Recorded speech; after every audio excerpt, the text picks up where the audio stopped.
Chapter 42 of The Bigger Picture. What next? So there was I, plodding my way through life.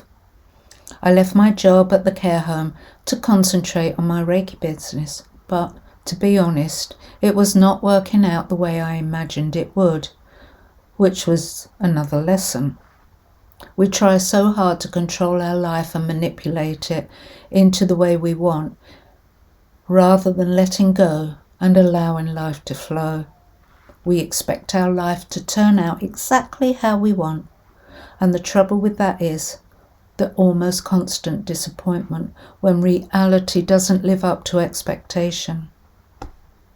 Yes, we can have dreams and ambitions and even goals to reach, but we do need to get out of our own way at times and allow what's meant for us to flow. Once I finally stopped trying to force something that wasn't meant for me, my life started to change for the better. Our Reiki shares and spiritual development groups were going really well, and it started Jill and I wondering what else may be possible. There was a lack of this type of spiritual practice in our area, so maybe there was a gap in the market, so to speak.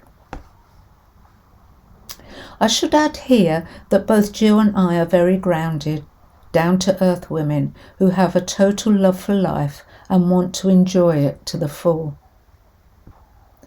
We both have an overdeveloped sense of humour and can burst into uncontrollable fits of laughter just by looking at each other.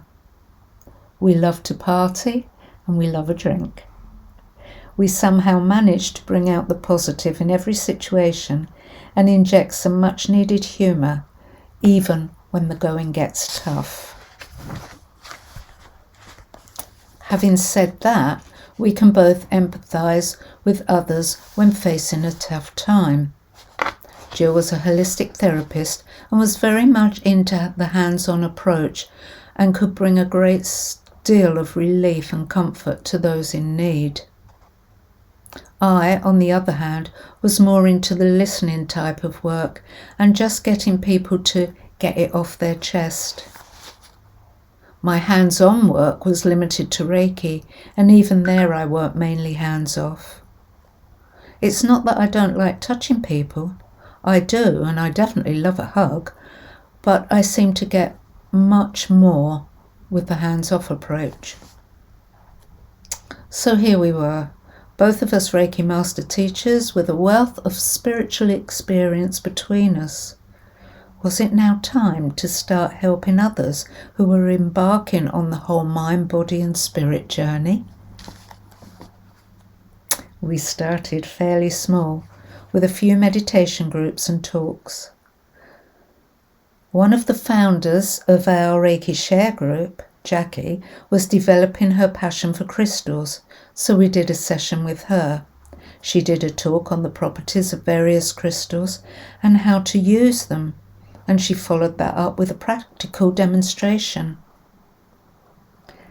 Jackie went on to hone her knowledge and skills in the crystals and now runs her own business called Crystal Jack. We organised a talk on indigo children and ran a spiritual fair. All were well attended, and Jill and I really felt we had the beginning of something worthwhile. So we formed our own little business, and we called it Como Centre for Enlightenment. Como for the first two letters of our surnames.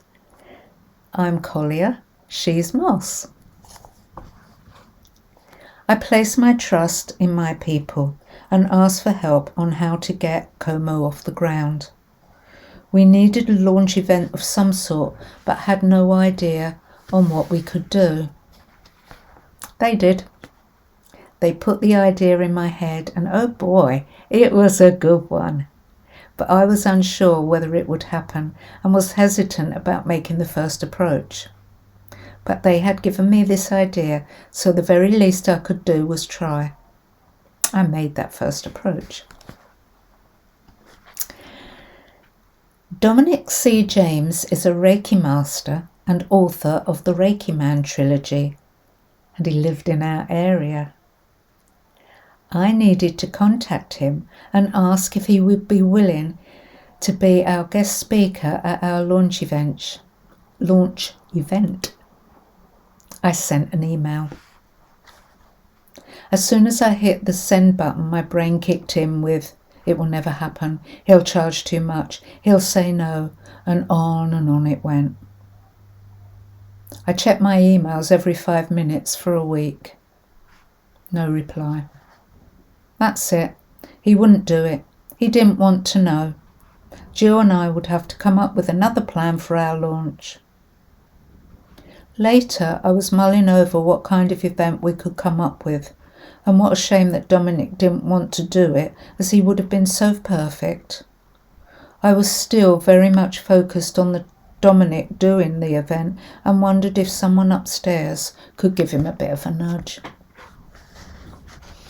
An hour later, I had an email from Dominic. Yes, he would do it. I was overjoyed, and once again my people had come up trumps.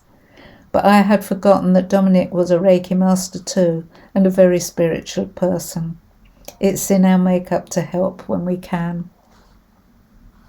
I was excited about launching our Como Centre and all the wonderful things we could do and the journeys that we will be undertaking.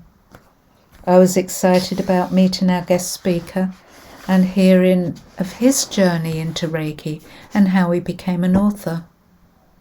I was looking forward to meeting lots of new people. I was excited about helping people who were keen to start or to move on with their spiritual journey. But I was nervous that evening would be a disaster and that Dominic might think it had all been a waste of his time. I was nervous in case nobody turned up.